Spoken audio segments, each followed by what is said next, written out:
Every morning, millions of women wake up and reach for the same object within minutes: the phone, before coffee, before sunlight, before asking how they feel.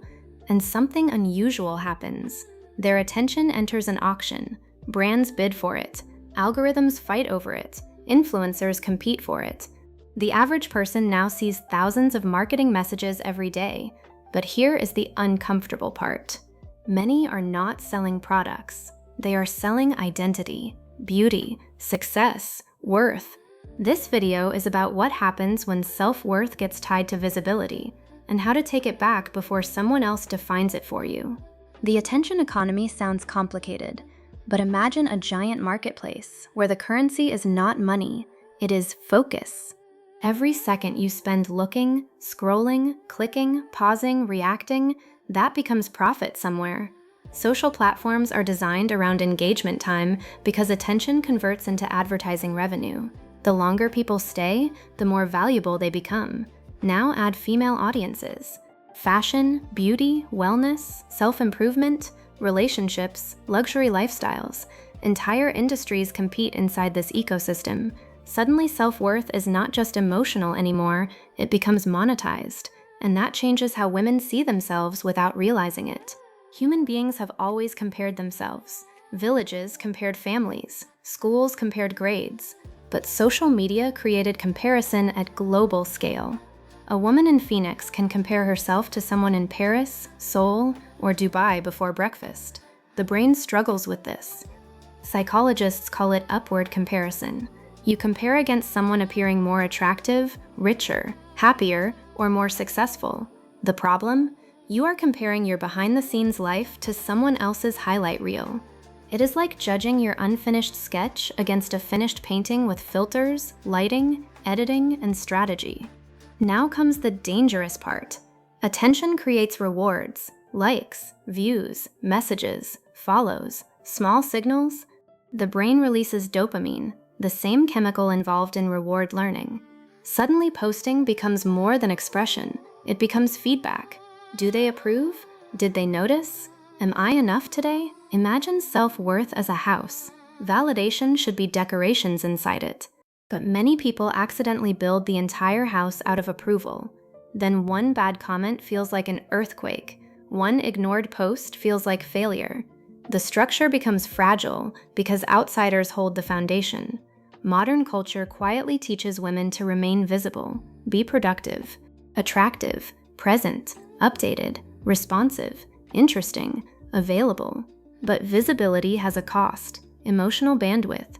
Research increasingly links heavy social comparison with higher stress, anxiety, and lower life satisfaction. Imagine carrying a backpack. One expectation weighs little. Add beauty pressure, career pressure, relationship pressure, motherhood ideals, financial success, perfect wellness routines. Suddenly the backpack becomes emotional weight. Many women are not weak, they are overloaded. And overloaded people often mistake exhaustion for personal failure. Here is a surprising thought experiment. Imagine two mirrors. One reflects reality, the other reflects trends. Most people think they are using the first mirror. Often they are using the second. Beauty standards shift constantly because markets move. Different decades celebrated completely different looks. Different countries still do today. That means many insecurities are historically temporary. Yet women may spend years fighting them. Billions of dollars flow through industries built around improvement. Improvement itself is not the problem. Believing worth depends on improvement. That is where things quietly break. Something remarkable happened over recent decades. Women entered leadership, entrepreneurship, investing, and high-performance careers at massive scale. Incredible progress. Yet a new pressure appeared. Be ambitious, but calm. Successful, but approachable. Strong, but soft. Confident, but not intimidating. It becomes an impossible equation. Picture juggling 5 balls labeled career, relationships, appearance, health, and emotional availability. The goal was freedom. Sometimes it becomes performance. Real strength may not mean carrying every ball. It may mean deciding which ones deserve your hands. Pause mentally for a moment. Imagine opening your favorite app. Scroll 5 posts. Count how many make you feel inspired versus inadequate. Most people have never measured this, yet they repeat it daily. Attention works like nutrition. Some content feeds growth. Some creates emotional junk food. The goal is not deleting everything. It is becoming selective. High-value women often protect attention the way investors protect money, because both compound. And what compounds shapes identity over time. Think of self-worth like an investment portfolio. Many women accidentally place 100% into appearance, relationships, career success, or external approval. That is risky concentration. Healthy self-worth diversifies. Part identity, part competence, part values, part relationships, part contribution, part curiosity. Example, if appearance changes, confidence survives. If a relationship ends, identity remains. If a job disappears, purpose continues. Diversified worth becomes resilient. Markets fluctuate, portfolios survive. The same principle works emotionally. Choose yourself sounds empowering, but many misunderstand it. It is not selfishness, it is alignment. Imagine an airplane oxygen mask. You secure yours first so you can help others longer. Choosing yourself means asking different questions. Does this relationship expand me or shrink me? Does this goal belong to me or to social pressure? Am I performing happiness or building it? The answers are uncomfortable because they remove excuses, but they also return power, and power often begins quietly. Algorithms know behavior. They do not know identity. They recognize clicks, pauses, watch time, purchases. If you linger on insecurity content, more insecurity arrives. If you consume comparison, comparison multiplies. It feels personal. It is mathematical. Imagine standing in a room of mirrors that copy whatever direction you face. Turn toward fear, more fear appears. Turn toward learning, opportunity grows. Your feed is not your soul. It is a reflection machine. Change input, output changes. Burnout is often described as overwork, but emotional burnout is different. It happens when effort and identity fuse together. Many women become caregivers, performers, achievers, peacekeepers, emotional managers. Eventually, they stop asking, "How am I?" and start asking, "Who needs me next?" Studies increasingly show rising emotional exhaustion among women balancing work, family, finances, and social expectations.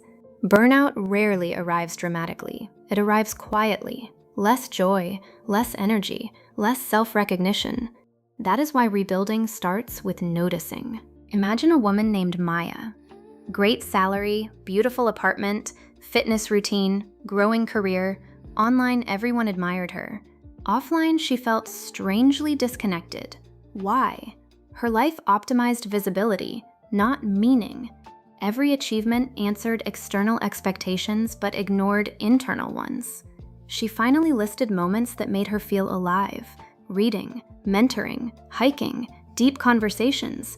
None appeared on social media, yet those moments restored her. Her breakthrough was simple. She stopped measuring life by applause and started measuring energy. Try this framework tomorrow.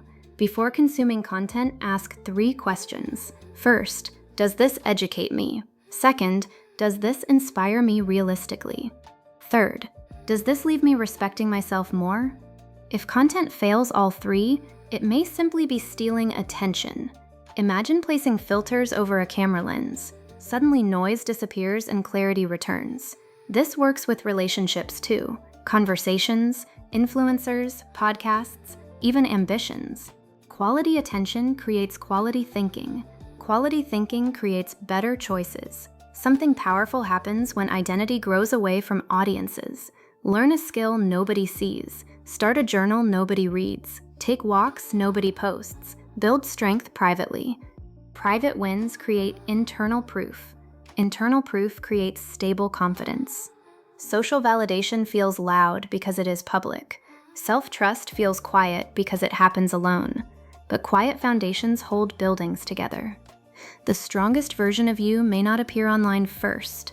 She may appear when nobody is watching. The competition for attention is not slowing down. AI content, Personalized advertising, hyper-targeted recommendations, digital influencers, everything becomes smarter, which means protecting attention becomes even more valuable. Tomorrow's advantage may not be who consumes more information, it may be who filters better. Emotional intelligence becomes economic intelligence. Attention becomes strategy. Women who master this gain something bigger than productivity. They regain authorship over identity. Many think the battle is social media versus real life. That is not the battle. The real battle is unconscious living versus intentional living. Technology is a tool. Attention is a choice. Self-worth is construction. Brick by brick, habit by habit, thought by thought. The world will always offer identities to wear. Trend identities, status identities, perfection identities. The question becomes, which parts are truly yours? Because borrowed identities eventually become heavy. Here is the twist. The goal was never to escape the attention economy. That is impossible. The goal is learning how to live inside it without selling your worth to it. Protect attention like wealth. Diversify self-worth like investments. Audit comparison, filter inputs, build private victories, ask better questions. And remember this, visibility is not value. Approval is not identity. Attention is not love. The women who thrive are not always the loudest. Often they are the ones who quietly decide that their value existed before anyone clicked, liked, watched, or approved. That changes everything. If you enjoyed this video, please like and subscribe so we can grow our channel. Thank you.